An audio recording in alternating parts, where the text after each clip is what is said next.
The letter arrived in Pyramid City, Nevada, on a Tuesday morning in late March of 1878, and Rebecca Katherine Knowles stepped off the stagecoach with trembling hands and a secret that could destroy everything before it even began. The dust from the coach wheels hadn't even settled when she saw him standing there, tall and broad-shouldered against the harsh desert sun. His hat cast a shadow across his face, but she could see the strong line of his jaw and the way his mouth curved into something that might have been a smile. Daniel Robert Anderson, the cowboy who had written her those careful letters over the past 6 months, the man who had promised her a new life and a fresh start. Miss Knowles. His voice was deeper than she'd imagined, rough like the Nevada wind but somehow gentle too. Yes. Her own voice came out barely above a whisper. "You must be Mr. Anderson." He reached out to take her carpetbag, and their fingers brushed for just a moment. The contact sent a jolt through her entire body, unexpected and startling. His eyes were the color of sage in summer, green, gray, and searching. She forced herself to hold his gaze even though every instinct told her to look away, to hide, to run back onto that stagecoach and disappear into the desert. "Please, call me Daniel.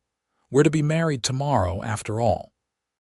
He said it matter-of-factly, but she caught the slight hesitation in his voice. He was nervous too. The realization made her feel marginally better. "Then you must call me Rebecca." He nodded, setting her bag in the back of a wagon that waited nearby. The horse hitched to it was a beautiful chestnut mare with a white star on her forehead. "This is Rosie. She's gentle as they come. The ride to my ranch is about an hour. Are you tired from your journey? I've been traveling for 2 weeks." She allowed him to help her up onto the wagon seat, his hand strong and steady beneath her elbow. "But I'd like to see my new home, if that's all right." Something shifted in his expression, a warmth that hadn't been there before. "I was hoping you'd say that." They rode out of Pyramid City as the sun climbed higher in the sky, painting the desert in shades of gold and amber. Rebecca had grown up in Philadelphia, where buildings pressed close together, and the air smelled of coal smoke and industry. This vast emptiness should have frightened her, but instead she felt something like relief. Here, perhaps, the past couldn't reach her. Here, perhaps, she could finally breathe. "It's beautiful," she said, and meant it. Daniel glanced at her, surprise evident on his face. "Most folks from back east think it's just empty and dead." "Empty doesn't mean dead. It means room to grow." She pulled her shawl tighter against the wind. "Tell me about your ranch." He talked as they rode, his voice growing more animated as he described the 200 acres he'd claimed, the modest house he'd built with his own hands, the small herd of cattle he was building. She learned that he was 26, that he'd come west from Missouri after the war ended, that he'd spent 10 years working other men's ranches before saving enough to start his own.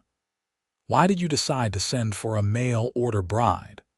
The question slipped out before she could stop it. It was too direct, too bold, but she needed to know. Daniel was quiet for a long moment, his hands steady on the reins. "Gets lonely out here. I wanted someone to share it all with, someone to build something with."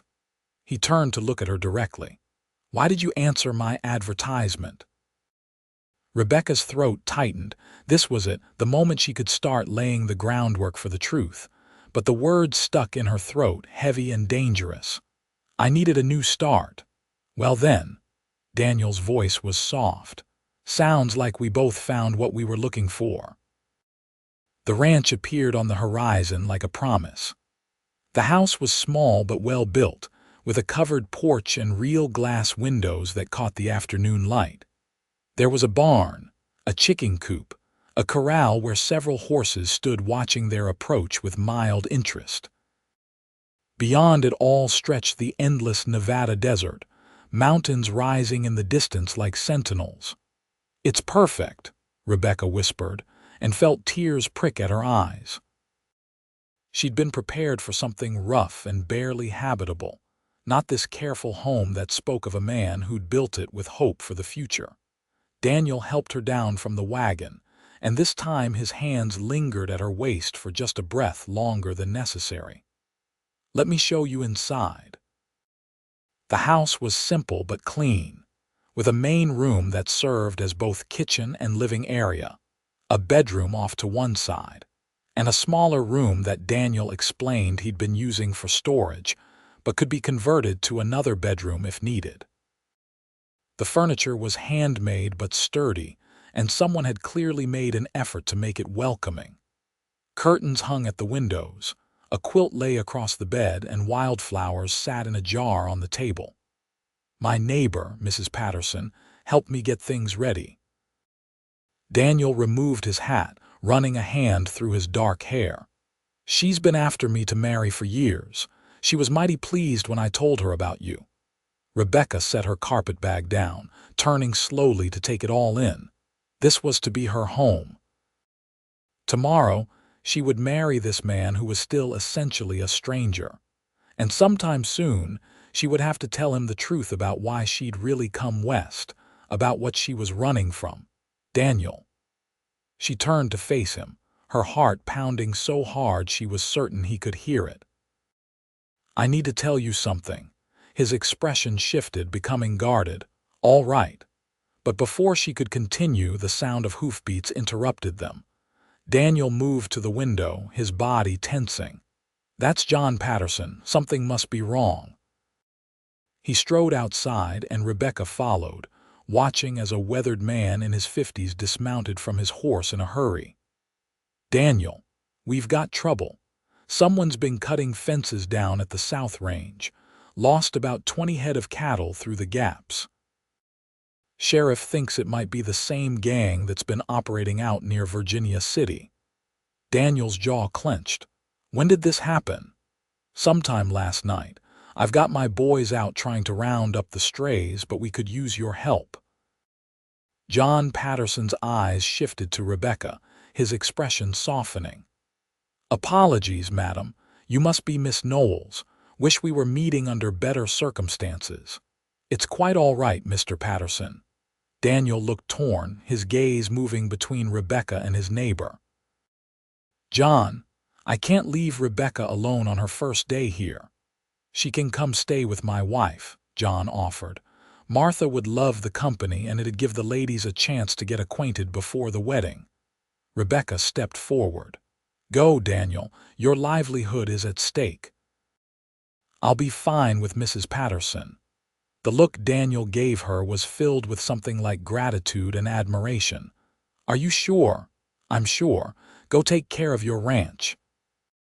Within 15 minutes, Rebecca found herself back in a wagon, this time driven by John Patterson toward his neighboring property. Daniel had ridden off with a rifle across his saddle and a promise to come for her as soon as he could. Martha Patterson turned out to be a warm, motherly woman with graying hair and kind eyes who immediately swept Rebecca into her home and sat her down with a cup of coffee and fresh bread. "Men and their cattle," Martha sighed, settling into a chair across from Rebecca. "Though I suppose it's serious business when rustlers are involved. We lost nearly 50 head last year before the law finally ran that gang out of the territory. Thought we were done with all that." Rebecca sipped her coffee, grateful for the warmth and the normalcy of the moment. "Have you lived here long, Mrs. Patterson?" "Call me Martha, dear. We've been here 23 years this summer. Came out during the silver boom and decided to stay even after the mines played out. This land gets in your blood, you know." She studied Rebecca with shrewd but not unkind eyes. "You're a long way from home." "Yes, I am."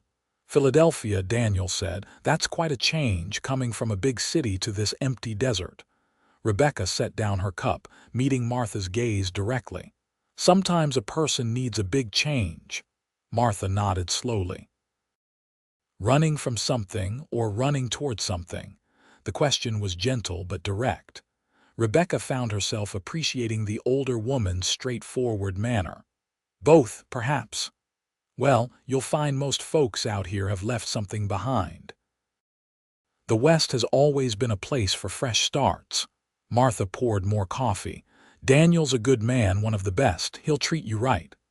I believe he will. Rebecca's voice caught slightly. I only hope I can be what he needs. Love's a funny thing, Martha said, settling back in her chair. Sometimes it comes slow and steady like a sunrise. Sometimes it hits you like lightning. Either way, it takes work and patience and forgiveness, especially forgiveness. The word hung in the air between them. Rebecca wondered if Martha somehow knew, if her secret was written across her face for anyone to see. But the older woman simply smiled and began talking about the wedding preparations, about how the whole community would turn out for the celebration, about how rare and wonderful it was to have something joyful to celebrate. Daniel didn't return until well after dark. Rebecca heard the commotion of horses and men's voices outside. And then Martha was ushering her to stay in the guest room for the night, saying it wouldn't be proper for her to be alone with Daniel before the wedding anyway. In the morning, Martha helped Rebecca dress in the best gown she'd brought, a simple but elegant dress of deep blue calico that brought out the color of her eyes. Her auburn hair was pinned up carefully, and Martha lent her a delicate silver brooch that had belonged to her mother. For good luck, Martha said, fastening it at Rebecca's collar. The wedding was held at the small church in Pyramid City, a white-painted building that seemed to glow in the morning sun. Rebecca's hands shook as John Patterson escorted her down the short aisle. Daniel stood at the front, cleaned up and wearing what was clearly his best suit, his hair still damp from washing. When he saw her, his entire face transformed, a smile breaking across his features that was so genuine and full of wonder that Rebecca felt her heart stutter. The ceremony was brief. The preacher, an elderly man with a booming voice, led them through their vows. Rebecca's voice trembled as she promised to love, honor, and cherish this man she'd known for less than a day. Daniel's voice was steady and sure, his eyes never leaving hers. And then the preacher was pronouncing them man and wife, and Daniel was kissing her softly, carefully, his lips warm against hers. It was Rebecca's first real kiss, and she felt it all the way down to her toes. The community celebration that followed was held at the Pattersons' ranch. There must have been 50 people there, all curious to meet the new bride. Rebecca smiled until her face ached, shook hands, accepted congratulations, and tried to remember names. There was food and music, and Daniel held her hand through all of it, a steady presence at her side. As the sun began to set, painting the sky in shades of purple and gold, Daniel leaned close to whisper in her ear. "Ready to go home, Mrs. Anderson, Mrs. Anderson." The name settled over her like a new skin, foreign but somehow right. Yes. The ride back to the ranch was quiet, tension humming in the air between them. Rebecca knew what was expected on a wedding night, though her knowledge was limited to whispered conversations with other girls, and one awkward talk with her aunt before she'd left Philadelphia. Her stomach churned with nerves and something else, something warmer and more anticipatory. Daniel helped her down from the wagon, his hands careful and respectful. Inside, he lit several oil lamps, filling the house with soft golden light. "Rebecca." He turned to face her, removing his hat and setting it aside. "I want you to know that I don't expect anything from you tonight. I know this is all new and strange, and I want you to feel comfortable here." His consideration nearly undid her. Here was this good, decent man, offering her patience and kindness, and she was keeping such a terrible secret from him. The weight of it pressed down on her chest until she could barely breathe. "Daniel, I need to tell you something." The words came out in a rush. "I should have told you before the wedding, but I was afraid, and now we're married and you have a right to know." His expression shifted, becoming cautious. "All right, whatever it is, we can face it together." Rebecca moved to the window, unable to look at him as she spoke. "I told you I came west for a new start, but I didn't tell you why I needed one. I didn't tell you what I was running from." The silence stretched between them. She could hear her own heartbeat, loud and frantic in her ears. "I killed a man." The words fell into the quiet room like stones into still water. Rebecca forced herself to turn to face Daniel, to see the horror and disgust she was certain would be written across his face. But Daniel just stood there, his expression unreadable. "Tell me what happened." His name was Thomas Winters. He was wealthy, powerful, from one of the oldest families in Philadelphia. Rebecca's hands twisted together. "He began courting me last year. I was flattered at first. My family isn't wealthy, and he seemed so refined, so attentive." She paused, gathering the courage to continue. Daniel said nothing, just waited. "It wasn't until after we were engaged that I saw his true nature. He was cruel and controlling. He would fly into rages over nothing. He struck me once, and when I tried to break off the engagement, he threatened my family. Said he would ruin my father's business, see us all in the poorhouse. I felt trapped." Rebecca's voice grew steadier as she continued, the words she'd held inside for so long finally pouring out. "The night it happened, we were at his family's estate. Everyone else was at a party downstairs. He'd had too much to drink, and he was angry about something. I don't even remember what. He came at me, and I could see in his eyes that this time he wasn't going to stop with just one blow. There was a letter opener on the desk. I grabbed it without thinking. When he lunged at me, I just reacted." She closed her eyes, seeing it all again with painful clarity. "It caught him in the chest. He looked so surprised. He staggered back and fell. There was so much blood. I ran. I knew no one would believe me, not against his family's word. A servant girl saw me leaving, and I knew it was only a matter of time before the law came for me." When she opened her eyes, Daniel had moved closer, though he hadn't touched her. His face was serious but not condemning. "So I gathered what money I had, left a note for my parents telling them not to worry, and I bought a ticket west. I answered your advertisement because I thought if I was married, if I had a new name and a new life, maybe I could disappear. Maybe I could be safe." Her voice broke. "I'm so sorry, Daniel. I should have told you before you married me. You deserve to know the truth." Daniel was quiet for a long moment, his gaze never leaving her face. Then he stepped forward and took her hands in his grip warm and steady. "Rebecca, look at me."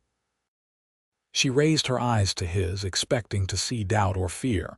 Instead, she saw something that looked almost like admiration. "Were you in danger? Was he going to hurt you?" "Yes, I thought he might kill me." "Then what you did was defend yourself. That's not murder, that's survival." His hands tightened on hers. "And I'll tell you something else. The past stays behind us. Whatever happened in Philadelphia, whatever name they're looking for there, that's not who you are now. You're Rebecca Anderson, my wife, and no one's going to take you away from here." Tears spilled down her cheeks before she could stop them. "You can't mean that. What if the law comes looking? What if someone recognizes me? I've put you in danger just by being here. Then we'll face it together." Daniel reached up to wipe away her tears with his thumb, the gesture so tender it made her heart ache. "I meant the vows I spoke today. For better or worse, in trouble or in health, I'm not going to turn my back on you now." "Why?" The word came out as barely a whisper. "You don't even know me." "I know enough. I know you're brave enough to come all the way across the country alone. I know you're strong enough to survive something terrible and keep going. I know you trusted me enough to tell me the truth when you could have kept it hidden." He pulled her closer, his voice dropping to something softer. "And I know that from the moment I saw you step off that stagecoach, I felt something I've never felt before." Rebecca's breath caught. "Daniel, I don't know what this is between us, but I feel it too. I'm scared of it." "Then we'll be scared together."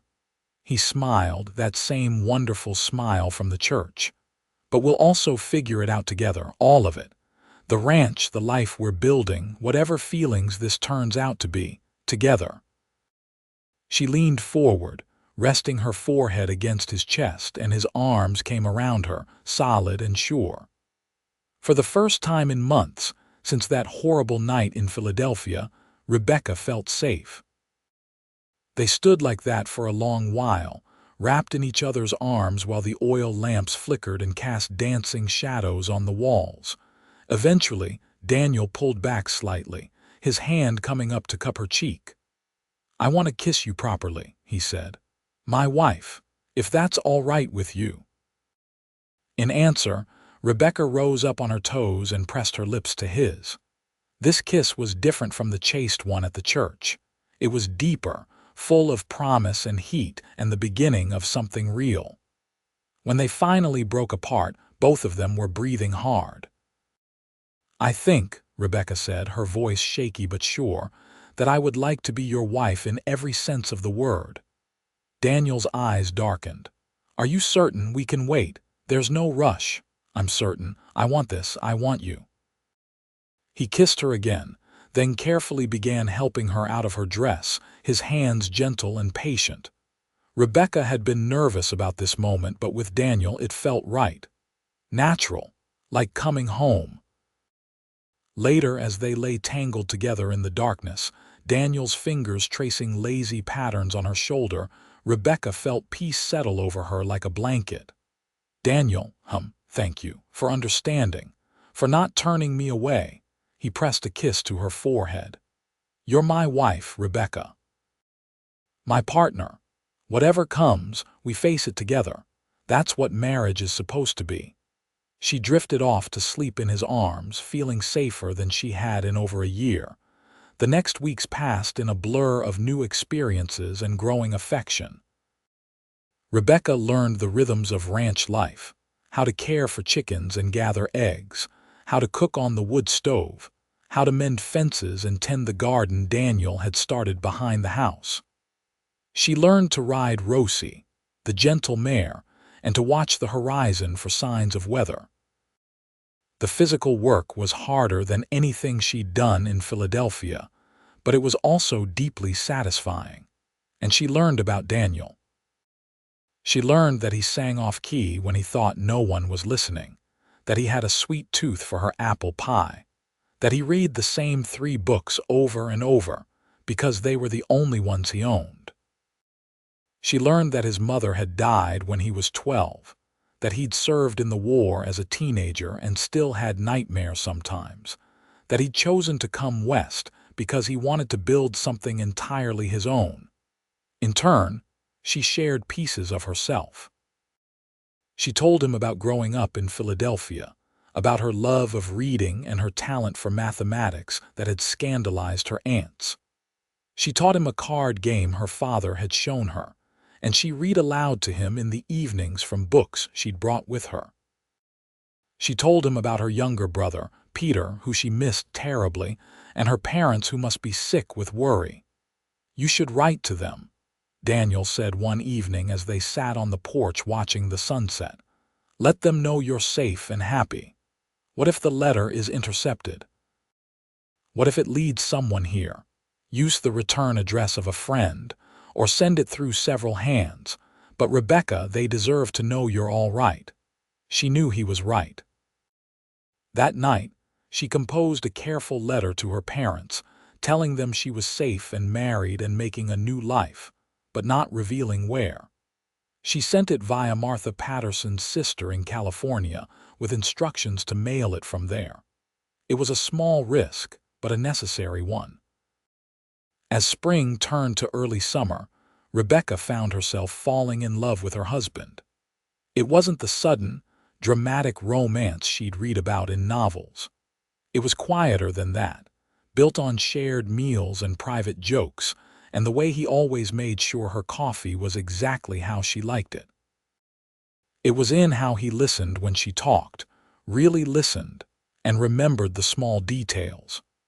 It was in how he held her at night, protective but never possessive, and how he made love to her with a combination of passion and tenderness that left her breathless. One morning in late May, as they worked together to repair a section of fence, Rebecca realized with startling clarity that she loved him, completely and irrevocably. The thought should have terrified her, but instead it filled her with a warm certainty. "Daniel." She set down her hammer. "I need to tell you something." He looked up from the post he was securing, concern flickering across his face. "What is it?" "I love you." His entire expression transformed, joy spreading across his features like sunrise. "You mean that?" "Yes. I think I've been falling in love with you since that first day, but I wasn't ready to admit it. But I am now. I love you, Daniel Anderson." He closed the distance between them in 3 long strides, pulling her into his arms and kissing her deeply. When he pulled back, his eyes were bright with emotion. "I love you too, Rebecca. So much it scares me sometimes. I never thought I could feel this way about anyone." She laughed, giddy with happiness, and he spun her around, both of them laughing like children under the vast Nevada sky. But their happiness was interrupted that evening by the sound of horses approaching the ranch. Rebecca's heart leaped into her throat, old fear surging through her veins. Daniel must have sensed her panic, because he squeezed her hand reassuringly before stepping out onto the porch. 3 riders approached in the fading light. As they drew closer, Rebecca recognized the sheriff's badge glinting on the chest of the lead rider. Her blood turned to ice. "Evening, Daniel," the sheriff called out. He was a man in his 40s with a weather-beaten face and a gray mustache. "Sorry to disturb you and your new bride." "Sheriff Morrison, what brings you out this way?" The sheriff dismounted, his deputies staying on their horses. "Got a telegram from back east. Philadelphia, actually. They're looking for a woman wanted for questioning in the death of a man named Thomas Winters. Thought you should know, seeing as you just married a woman from Philadelphia." Rebecca felt the world tilt beneath her feet. This was it, the moment she'd been dreading. She waited for Daniel to step aside to let the law take her, to realize he'd made a terrible mistake in protecting her. Instead, Daniel's hand found hers, his grip steady and sure. "That's so." His voice was calm. "What's this woman's name?" "Rebecca Katherine Knowles." 22 years old, auburn hair, blue eyes. The sheriff's gaze shifted to Rebecca, assessing. "Your wife wouldn't happen to be from Philadelphia, would she, Daniel?" "My wife is from Pennsylvania," Daniel said carefully. "But her name is Rebecca Anderson, and she's been right here with me since late March. Besides, Rebecca is hardly an uncommon name." The sheriff nodded slowly. "Mind if I ask the lady a few questions?" Rebecca's throat was so tight she could barely breathe, but she forced herself to step forward. "Of course, Sheriff. What city in Pennsylvania are you from, Mrs. Anderson?" "A small town outside Pittsburgh." The lie came easier than she'd expected, her voice steadier than she felt. "My family has a farm there." "And when did you arrive in Nevada?" "Late March, as my husband said." The sheriff studied her for a long moment. Rebecca held his gaze, fighting the urge to look away. Finally, he nodded. "I apologize for the intrusion, madam. Just had to follow up on the telegram." He turned back to Daniel. "Sorry to have bothered you both. You two enjoy your evening." As the sheriff and his deputies rode away, Rebecca's knees nearly gave out. Daniel caught her, supporting her weight as he guided her back inside the house. "He knew," Rebecca gasped. "The sheriff, he knew it was me. Maybe, maybe not." Daniel helped her to a chair. "But even if he did, he's giving us the benefit of the doubt. Sheriff Morrison is a good man. He knows that sometimes the law and justice aren't the same thing." Rebecca's hands shook as she covered her face. "I'm so sorry, Daniel. I've put you in this position, made you lie to the law." "Hey." He knelt in front of her, pulling her hands away from her face. "I told you the past stays behind us. I meant that. And technically, I didn't lie. Your name is Rebecca Anderson now. That's the legal truth. But what if they keep looking? What if someone from Philadelphia comes out here? Then we'll deal with it, together." He cupped her face in his hands. "Rebecca, listen to me. I'm not going to let anyone take you away. You're my wife. This is your home, and I will fight for that with everything I have." She pulled him close, burying her face in his shoulder. "I don't deserve you. That's where you're wrong." His arms tightened around her. "We deserve each other. We deserve this life we're building, and we deserve to be happy." Over the following days, Rebecca waited for the other shoe to drop, for the sheriff to return with more questions, or for someone from her past to appear on the horizon. But life continued as it had before, steady and peaceful. Summer arrived in full force, bringing blazing heat and the constant work of maintaining the ranch. Daniel hired on a young ranch hand named Tommy to help with the cattle, a quiet boy of 19 who blushed every time Rebecca spoke to him. The cattle were thriving, and Daniel began talking about expanding the herd, about building a bigger barn, about the future they were creating together. In July, Martha Patterson invited Rebecca to join the ladies' sewing circle that met twice a month in Pyramid City. Rebecca was nervous about going, about being around so many people who might ask questions, but Daniel encouraged her. "You can't hide away forever," he said gently. "These women, they're going to be your friends and neighbors. Let them in at least a little."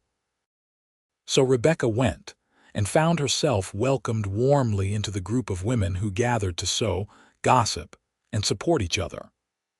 There was Sarah Chen, whose parents had come from China to work the mines and who now ran a successful laundry in town. There was Maria Gonzalez, whose family had owned land in Nevada long before it was even a state. There was young Emma Williams, barely 18 and newly married herself. And there was Alice Morrison, the sheriff's wife, a sharp-eyed woman who Rebecca initially feared but who turned out to have a kind heart and a wicked sense of humor.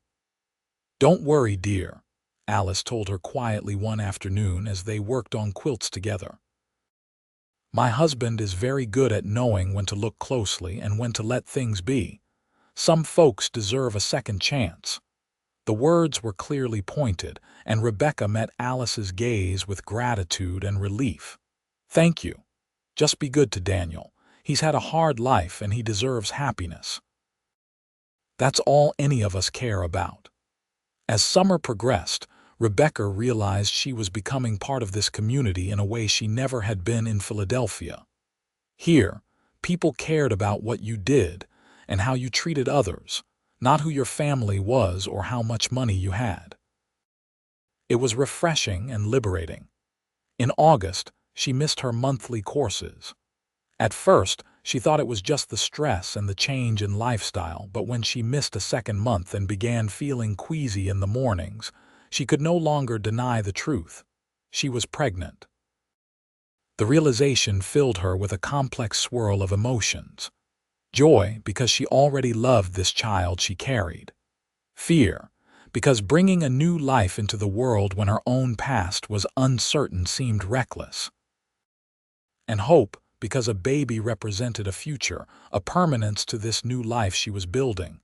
She told Daniel one evening after supper, simply and directly, "I'm going to have a baby." He froze, his coffee cup halfway to his mouth. Then a smile spread across his face so wide and genuine it made her heart swell. "Really? You're certain?"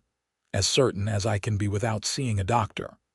He was across the room in an instant, pulling her into his arms and spinning her around, laughing with pure delight.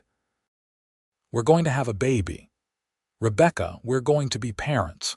His joy was infectious, washing away her fears. This was right. This was good. This baby would be born into love and safety. "Are you happy?" she asked, needing to hear him say it. "I'm beyond happy. I'm over the moon."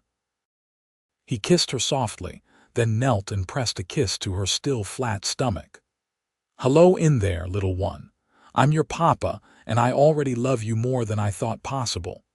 Tears streamed down Rebecca's face as she ran her fingers through Daniel's hair. This man, this good, wonderful man who had taken a stranger into his life and his heart, who had protected her, stood by her, loved her despite knowing the worst thing she'd ever done. She couldn't believe how lucky she was. The next months were a whirlwind of preparation. Daniel began work on converting the storage room into a proper nursery. The women of the sewing circle gathered to make tiny clothes and blankets. Martha Patterson became a wealth of advice and support, having raised 4 children of her own.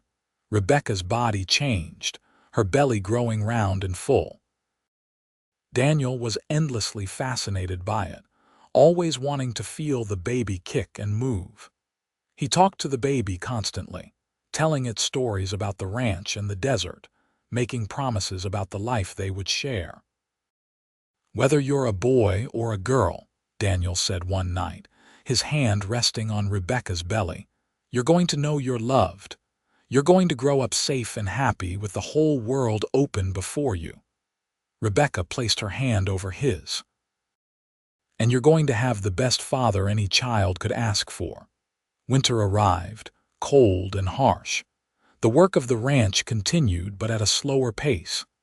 Daniel wouldn't let Rebecca do any heavy lifting, fussing over her constantly until she had to laugh at his overprotectiveness.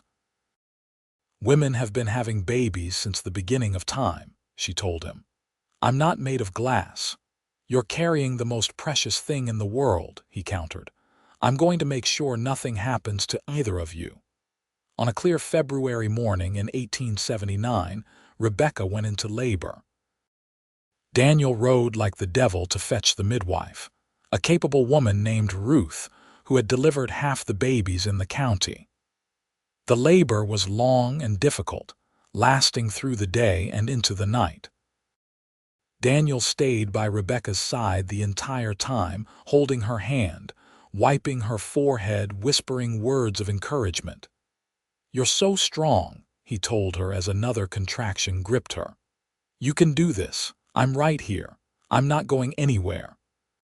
Finally, as dawn broke pink and gold over the desert, their son came into the world with a lusty cry that filled the small house with sound and life. "A boy," Ruth announced, placing the squirming, red-faced baby on Rebecca's chest. "A healthy, perfect boy." Rebecca looked down at her son, at his tiny fingers and the dark fuzz of hair on his head, and felt a love so fierce and immediate it took her breath away. Daniel leaned in, his arm around her shoulders, staring at the baby with wonder written all over his face. "He's beautiful," Daniel whispered, his voice choked with emotion. "He's perfect, Rebecca. Look what we made." "What should we name him?" Rebecca asked. Unable to tear her eyes away from the baby, Daniel was quiet for a moment, then said softly, "What about David Peter?" "After my father and your brother." Rebecca looked up at him, tears streaming down her face. "That's perfect. David Peter Anderson. Hello, my darling boy. Welcome to the world." The weeks after David's birth were a blur of sleepless nights and endless feedings, of learning to care for this tiny, demanding person who had so completely taken over their lives. But it was also a time of incredible joy. Daniel was a devoted father, waking with Rebecca for night feedings, changing diapers without complaint, spending hours simply holding his son and staring at him with amazement. "I never thought I could love anything as much as I love you," Daniel told Rebecca one night as they watched David sleep. "But somehow my heart just got bigger." Spring returned to Nevada, bringing wildflowers and warmth. David grew, becoming alert and responsive, his eyes turning the same sage green as his father's. The ranch prospered, the herd growing larger and healthier. Daniel hired on another ranch hand and began making plans to build a bigger house. "We're going to need more room," he said, showing Rebecca the rough sketches he'd drawn. "Especially if we're planning on having more children." "More children?" Rebecca raised an eyebrow.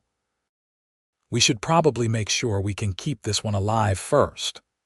But she was smiling, and he knew she wanted more children too.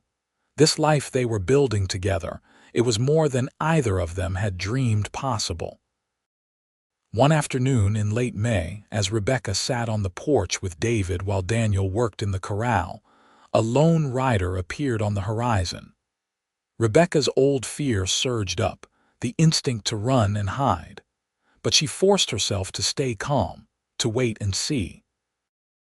The rider was a man in his 30s, well dressed in city clothes that were dusty from travel. He dismounted in front of the house, removing his hat. "Good afternoon, madam. I'm looking for Daniel Anderson. He's in the corral. I'll fetch him for you." Rebecca stood, holding David close. "May I ask your business?" "I'm a lawyer from Philadelphia. Name's Henry Carlton. I have some information that concerns Mrs. Rebecca Anderson, if that's you." Rebecca's blood rang cold, but she kept her voice steady. "I'll get my husband." Daniel came at a run when she told him, his face grave. He positioned himself between Rebecca and the lawyer, his body tense and protective. "What do you want?" Daniel's voice was hard. "I'm not here to cause trouble," Carlton said quickly, raising his hands. "I'm here to bring news. May we speak inside?" They moved into the house, though Daniel remained wary. Rebecca sat with David in her arms, drawing comfort from her son's warm weight. Carlton cleared his throat. "I'll be direct. I've been hired by the Knowles family of Philadelphia to locate their daughter, Rebecca Katherine Knowles." Rebecca's heart pounded so hard she thought it might burst. Daniel's hand found hers, his grip steady. "I'm not here to take anyone anywhere," Carlton continued. "I'm here to deliver information. The death of Thomas Winters has been ruled an accident." Rebecca's breath caught. "What?" "A maid who worked at the Winters estate came forward several months after the incident. She testified that she'd witnessed Thomas Winters attacking Miss Knowles, and that what occurred was clearly self-defense. Combined with testimony from two other servants about Winters' violent temper and the bruises they'd seen on Miss Knowles, the case was dropped entirely." Rebecca couldn't speak, couldn't breathe. Daniel's arm came around her shoulders, supporting her. "There's more," Carlton said. "Thomas Winters' father has issued a public apology to the Knowles family and has paid substantial damages to compensate for the harm his son caused. The entire situation has been resolved, legally and publicly." "So Rebecca is free?" Daniel asked. "There are no charges, no warrants?" "None whatsoever. Mrs. Anderson is free to return to Philadelphia at any time or to remain here. The choice is entirely hers." Carlton pulled an envelope from his coat. "This is from your parents, Mrs. Anderson. They wanted you to know that they love you and they understand why you left. They only want to know that you're safe and happy." Rebecca took the envelope with shaking hands. "How did you find me?" Carlton smiled slightly. "Your brother, Peter, has been investigating since you left.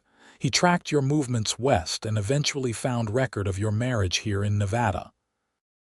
Your parents hired me to find you and deliver the news in person, to assure you that you're truly safe." After Carlton left, Rebecca sat in stunned silence, the letter from her parents unopened in her lap. David had fallen asleep, his small face peaceful. Daniel sat beside her, patient and quiet. Finally, Rebecca opened the letter and read.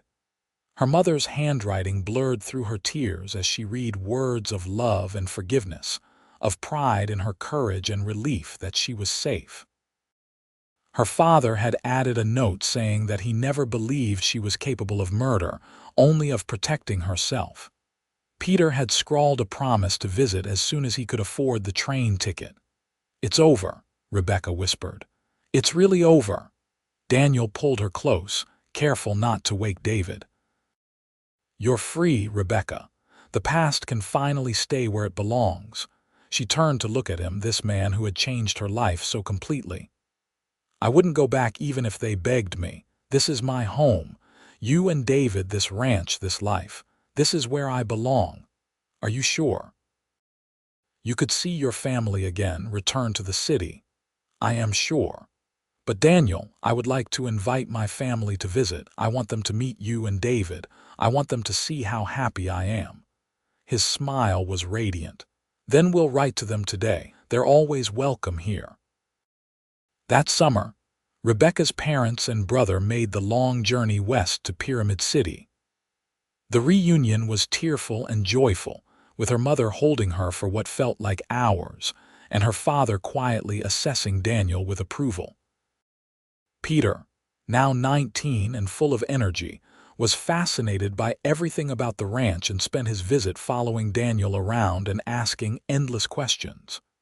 "You did well for yourself, Becca," Peter told her one evening as they sat on the porch watching the sunset. "He's a good man and you're happy. That's all any of us wanted for you." Rebecca watched Daniel playing with David on the ground, making their son giggle with delight.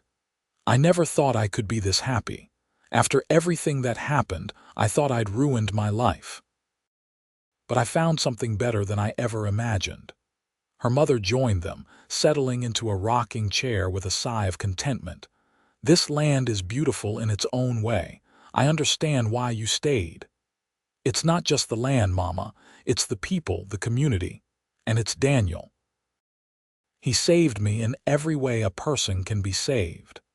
After her family returned east, life settled into a comfortable rhythm again.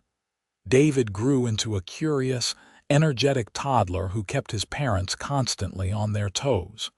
The ranch continued to prosper. Daniel built the larger house he'd planned, with bedrooms for future children and a proper parlor where Rebecca could entertain guests. In the summer of 1881, their second child was born, a daughter they named Caroline Marie. She had Rebecca's auburn hair and a temperament as sunny as a summer morning. David was entranced by his baby sister, always wanting to help care for her. "Gentle," Rebecca reminded him as he patted Caroline's head with his chubby toddler hand. "She's very small." "I protect her," David announced solemnly. "Like Papa protects us," Daniel laughed, scooping his son up. "That's right, buddy. Andersons take care of each other." The years passed in a blur of love and work and the everyday miracles of raising a family. In 1883, twin boys arrived, Samuel and Jacob, doubling the chaos and joy in the household. The ranch had grown to over 1,000 acres, and Daniel had hired on 3 full-time ranch hands and built a bunkhouse for them. They were prosperous and respected in the community, known for fair dealing and hard work. Rebecca had become a pillar of the community herself, teaching Sunday school at the church and continuing with the sewing circle. She'd also taken on tutoring the local children in reading and arithmetic, discovering a love of teaching she'd never known she possessed. One evening in the fall of 1885, as they sat on the porch of their home watching their 4 children play in the yard, Daniel took Rebecca's hand. "Do you remember what I told you that first night after you told me about Philadelphia? You said the past stays behind us. I was right, wasn't I? Look at everything we've built. Look at those beautiful children. Look at this life." He raised her hand to his lips, kissing her knuckles. "You are the best thing that ever happened to me, Rebecca Anderson." She leaned her head on his shoulder, contentment washing over her. "I used to think that what happened in Philadelphia ruined my life, but it didn't. It led me here to you, to this. Everything I went through, every moment of fear and running, it was worth it to end up here. Do you ever regret it, leaving your old life behind?" Rebecca considered the question, watching David help the twins climb a tree while Caroline picked wildflowers nearby. "No, not for a single moment. That girl who got on the stagecoach in Philadelphia, she was running from her past. But the woman I am now, I'm running towards something better every single day." Daniel pulled her closer. "I love you, Rebecca. More now than I did the day we married, and I'll love you more tomorrow than I do today. And I love you, always and forever."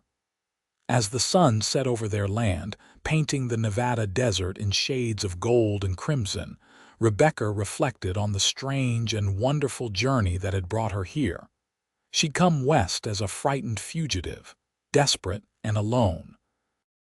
But she'd found something she never expected: a true home, a real family, and a love that had transformed her completely. The dark secret she'd been so afraid of had lost its power. It was just a memory now, a part of her past that had shaped her but no longer defined her. She was Rebecca Anderson, wife and mother, rancher and teacher, beloved member of her community. She was happy. In 1887, their fifth child was born, another daughter they named Martha after their dear friend and neighbor who had passed away peacefully in her sleep the previous winter. Little Martha had her grandmother's kind spirit and quickly became the darling of the family. Peter visited regularly now, having moved to California where he worked as an engineer for the railroad. He'd married a wonderful woman named Julia, and they had 2 children of their own. Rebecca's parents had grown too old to make the journey west, but they corresponded regularly, their letters full of pride and love for their daughter and her growing family. The ranch continued to thrive. Daniel had become something of a leader in the local cattlemen's association, respected for his integrity and his fair treatment of his workers. Young Tommy, the first ranch hand Daniel had hired, was now foreman, married to Emma Williams from the sewing circle. Their own children played with the Anderson children, creating a new generation of friendships. Pyramid City had grown too, with a proper school building, a new church, and even a small lending library that Rebecca had helped establish. The wild, lawless days were fading into memory, replaced by ordered civilization and community bonds.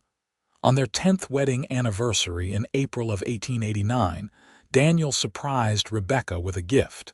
It was a leather-bound journal, beautiful and expensive. "What's this for?" she asked, running her fingers over the smooth cover. "For you to write your story. Our story.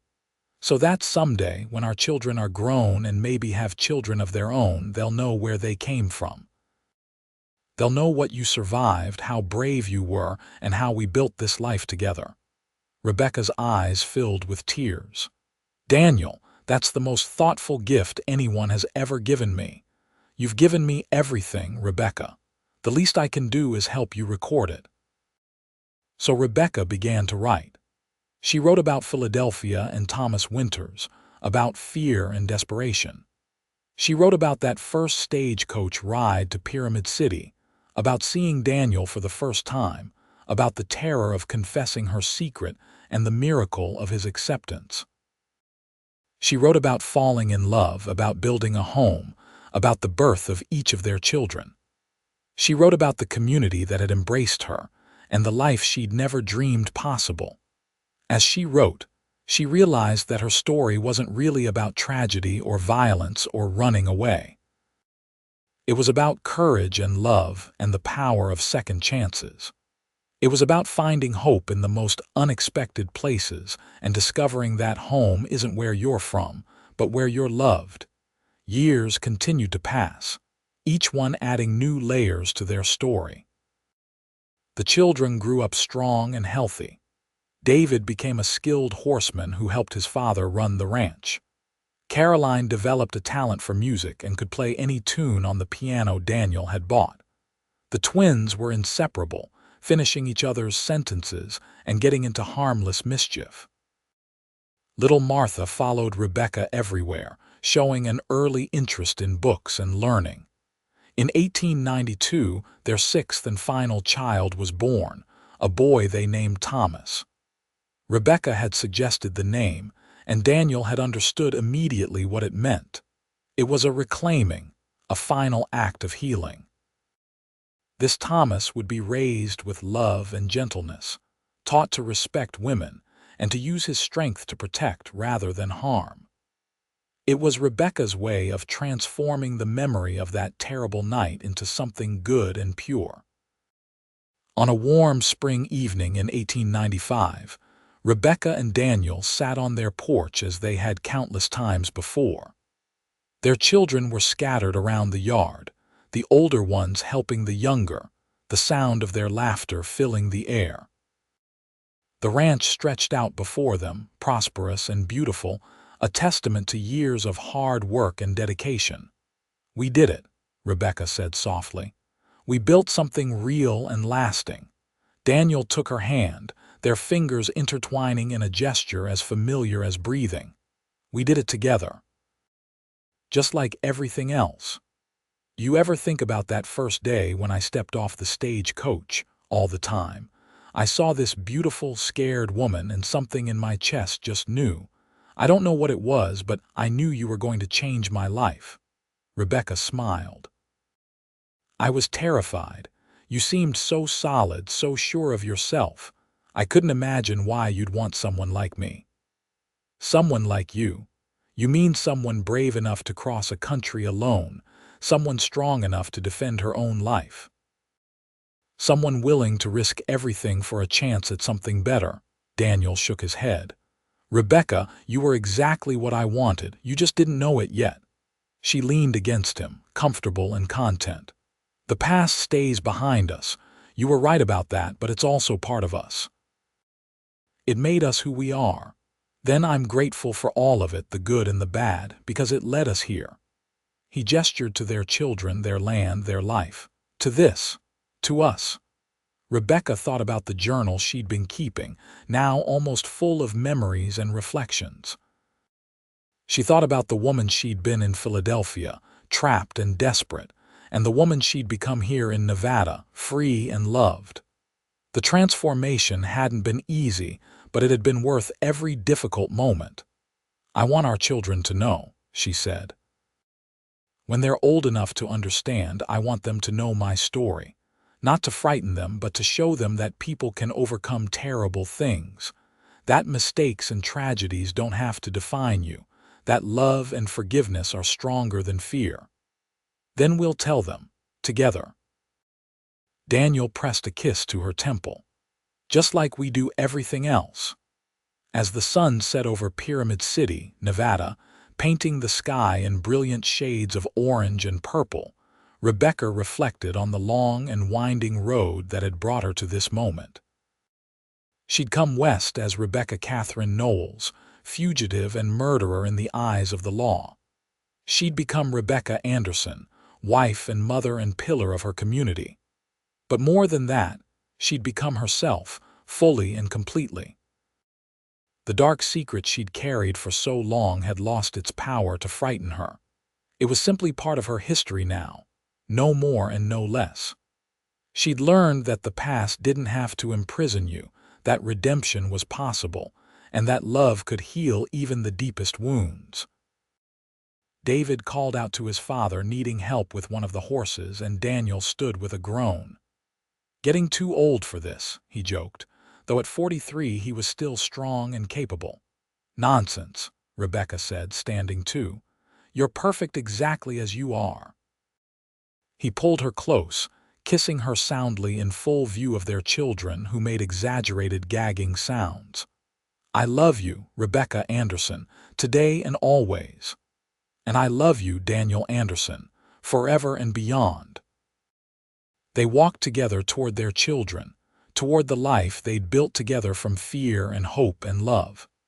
Behind them, the house stood solid and welcoming, filled with laughter and memories. Ahead of them stretched the vast Nevada desert, beautiful in its harshness, full of possibility and promise. Rebecca had run west looking for escape, for a place to hide from her past. Instead, she'd found a future she could never have imagined.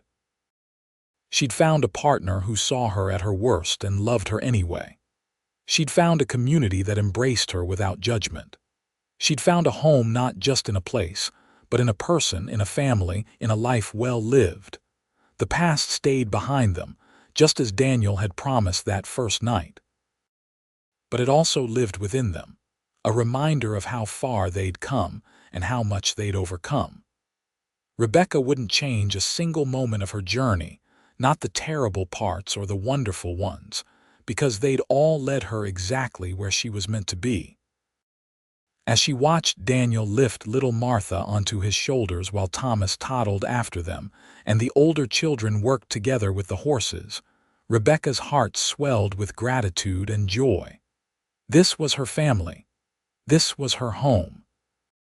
This was the life she'd fought for and earned, moment by precious moment. The mail-order bride who'd confessed a dark secret had become a woman who could hold her head high, knowing she was loved not in spite of her past, but because of everything she was. The cowboy who'd said the past stays behind us had become the man who showed her what true love really meant, day after day, year after year. Together, they'd built something beautiful in the harsh Nevada desert. They'd created a legacy of love and forgiveness that would outlast them both, passed down through their children and their children's children. They'd proven that second chances were real, that redemption was possible, and that love could conquer even the darkest secrets. As stars began to appear in the darkening sky, Rebecca took a deep breath of the cooling evening air and smiled. She was home. She was loved. She was free. And she was happy, deeply and truly happy, in a way she'd never thought possible on that terrified day when she'd stepped off the stagecoach and into Daniel's life. The past had stayed behind them, just as he'd promised. And the future stretched out before them, bright and full of promise, ready to be written together.